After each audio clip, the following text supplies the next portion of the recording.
Good morning, guys and gals. We're out here on a beautiful summer morning, coffee in hand, most important part of the day. But we're gonna put that down. And just want to come out here and show you a few things we got going on.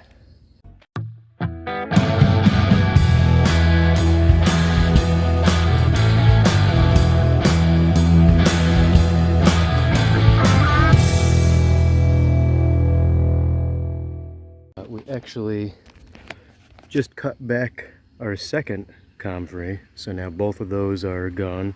The bees are a little sad, but we got out here early, cut that back. So now we got even more comfrey drying out. So, you know, as we mentioned in some past videos, and you guys have seen probably our video of making a comfrey salve, highly medicinal. And fun fact, by the way, I never mentioned with comfrey, there is a nickname for comfrey that they had for it back during World War II, I believe it was. They called it knit bone, and they called it that because the medicinal properties in comfrey are so powerful that they would basically wrap a poultice on, let's say you had a broken arm. So they'd wrap a poultice, basically a kind of like a comfrey mash, very pasty. They'd apply it to the arm and wrap it, and those medicinal properties in the comfrey would kind of soak into the skin, penetrate down to the bone, and literally help promote bone growth and the healing. So thus they called it knit bone. So pretty cool thing with comfrey. Now this is really our first almost full year experience with comfrey, and so the last comfrey plant we dug up and split.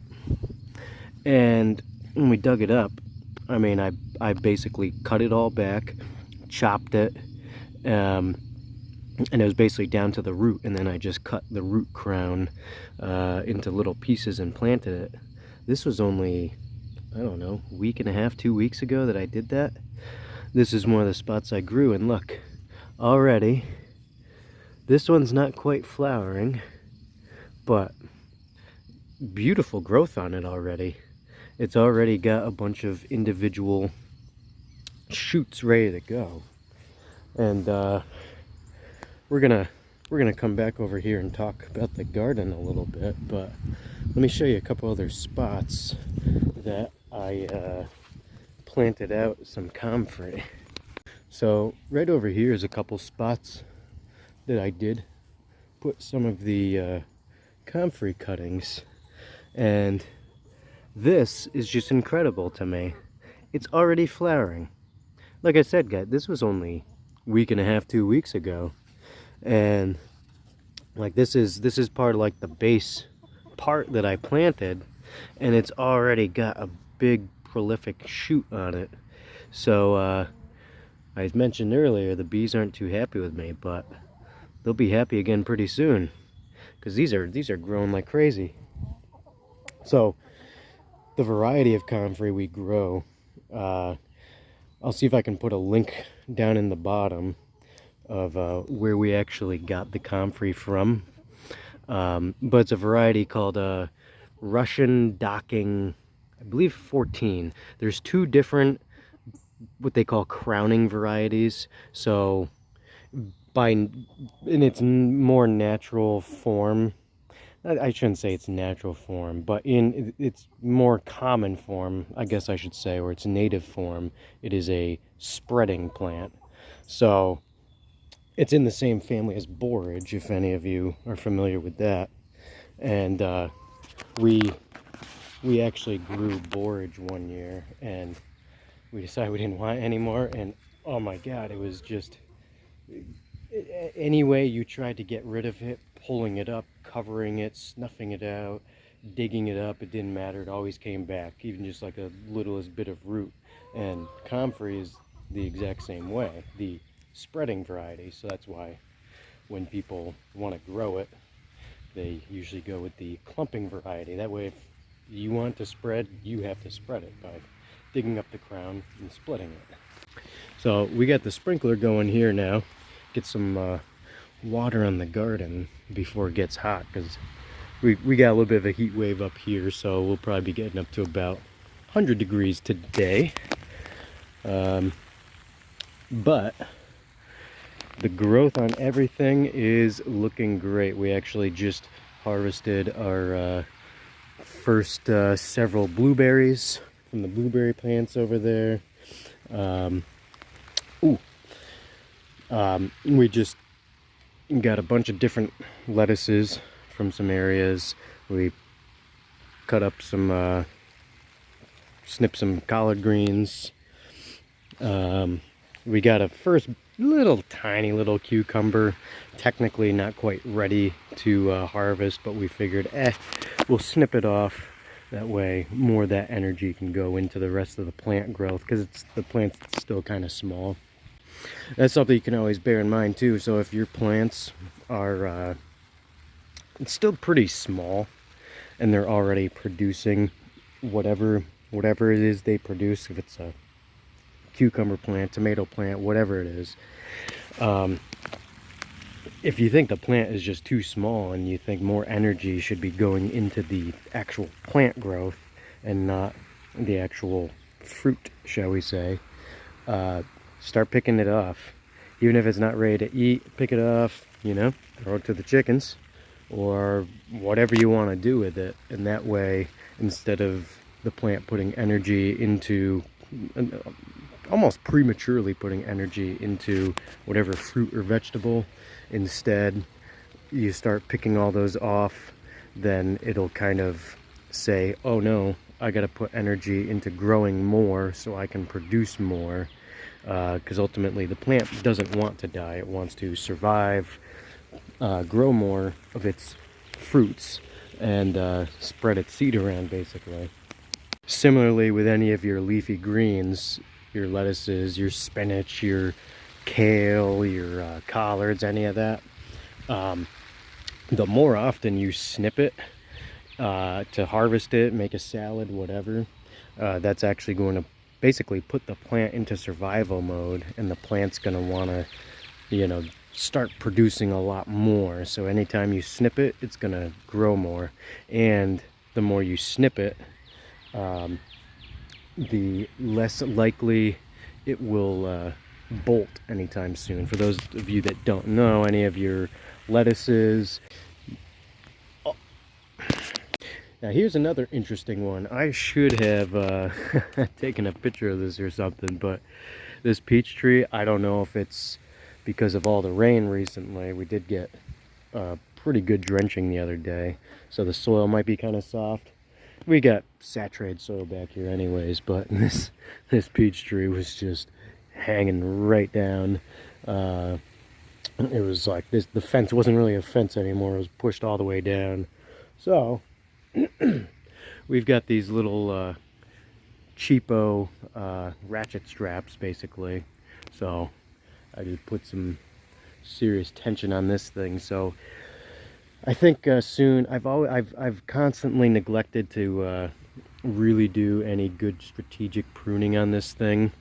So I'm gonna just kind of let it grow, do its thing. Now there's a bunch of tension on it. I'm hoping that tension will maybe help tame this kind of arch in the stock of it, because this thing is always kind of arched, just the way you see it now. And then once all the peaches start growing on it, then it kind of weighs itself down. Ideally, what I should be doing is pruning off the stuff that's growing straight up, because when you think about how the tree will eventually grow by kind of assessing each shoot and which direction it's going, ideally you want a fruit tree to grow low and outwards. You don't want it to grow up. So with very strategic pruning, we're going to get out here and do this at some point, but not now, since we do have a bunch of peaches. We may do a tiny bit of plucking or snipping. Some people actually, even if there's a lot of peaches in the process of growing, some people will pluck off a lot of them just to kind of help the tree put more energy into other peaches. An issue we've had too, I'm curious if this fence here is going to help with this issue. This is probably the at least 4th year that this peach tree has produced peaches, and let me tell you, we have not gotten to eat one single peach because everything eats them every single time, long before they're even close to ripe.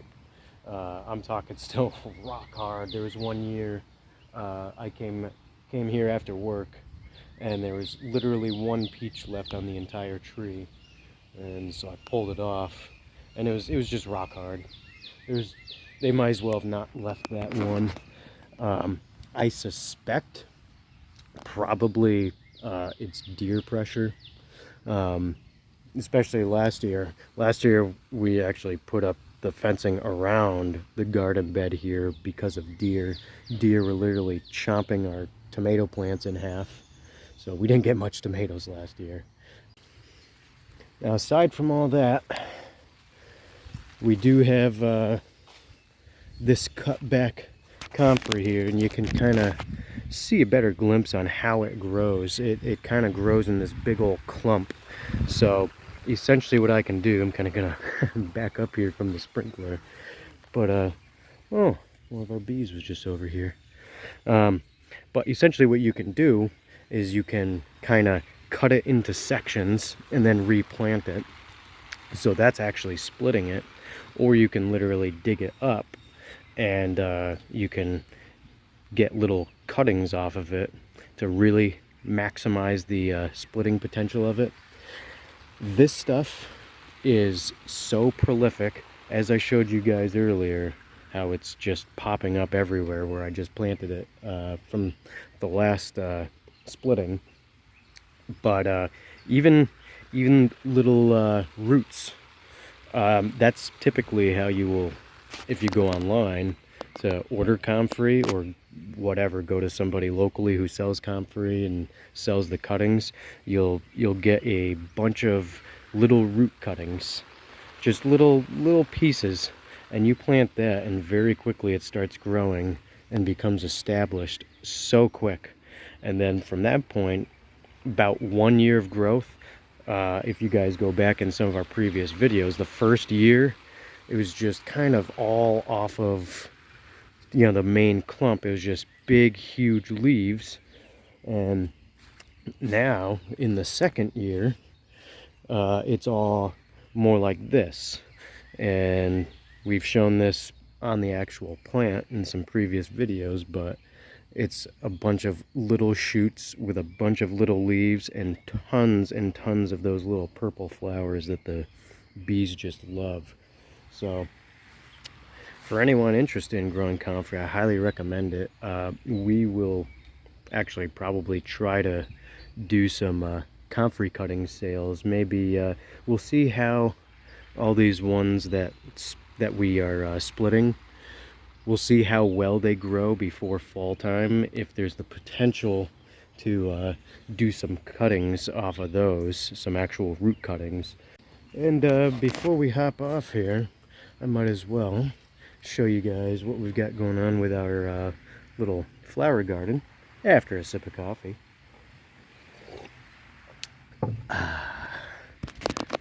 Now, this we've been working on for a while. This is especially the Homestead honey's little area, and we got a lot of different flowers growing here. We got calendulas, we got one called bachelor button, bunch of stuff. These are all starting to grow in really well. Put in these little paver stones. Don't mind my bare feet, they're all dirty. And then these ones, these grow absolutely massive. These are daylilies. Then we just got other various things growing here, and then we've got all the mint that's really starting to fill in. We used to try battle it for a long time because it is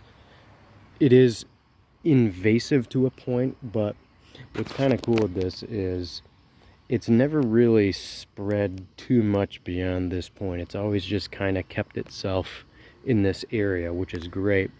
And you know, sometimes if you have something in nature that you think is a problem, let the problem be the solution if you can. So what I mean by that is, if I just let this keep growing, it fills in, it becomes an excellent ground cover. So I don't have to mow here or anything, I don't have to maintain it. The wood chips just kind of stay here. I at one point wood chipped it to try to snuff out the mint. And I'm kind of glad now that it didn't work, and gives a nice good mulch bed ground covering for the mint. Tons of bees come in here once the mint really starts growing in flowers. But let me tell you guys, being able to come out here, just grab some mint to throw in, you know, like a nice cocktail or something is great. And at a certain point, I think I'm gonna start even plucking these and repotting them and throwing those on the farm stand, put it back up by the road, so we could sell some actual mint plants. We may even dry some, maybe do its own like dried mint, like a loose leaf kind of tea. We could even mix some in with some of the chamomile that I've showed you guys. We got some over there, I don't know if you can tell from here. So there's a lot of different little things like that. So not only can the problem be the solution by just leaving it, let it be a ground cover, it's not a nuisance, I don't need to walk over here for anything. It's actually quite pretty being able to see it from sitting here.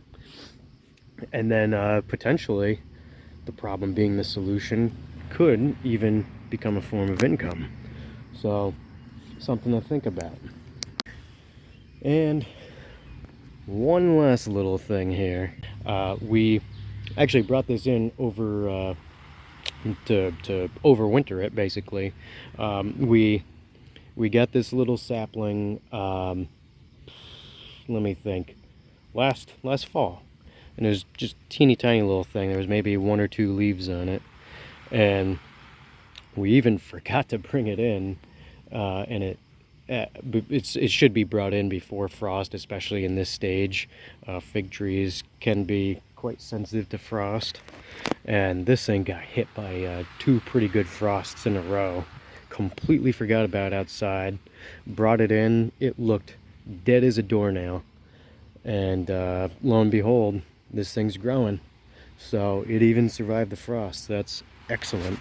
So we'll see how this thing gets growing. It's getting some very good, quick, vibrant growth so far this season. So I don't know, maybe within I don't expect to get any figs on it this year, but as we get towards fall time, we'll see how much growth it gets, if we need to do any pruning to promote growth. Maybe by next season we could have the potential of several little figs on it, but we'll keep you posted on that one. So that's going to be about it for this one, guys. So you know, get out there, get growing, get producing some of your own food, some self-reliance in your life, and until the next one, guys, so long.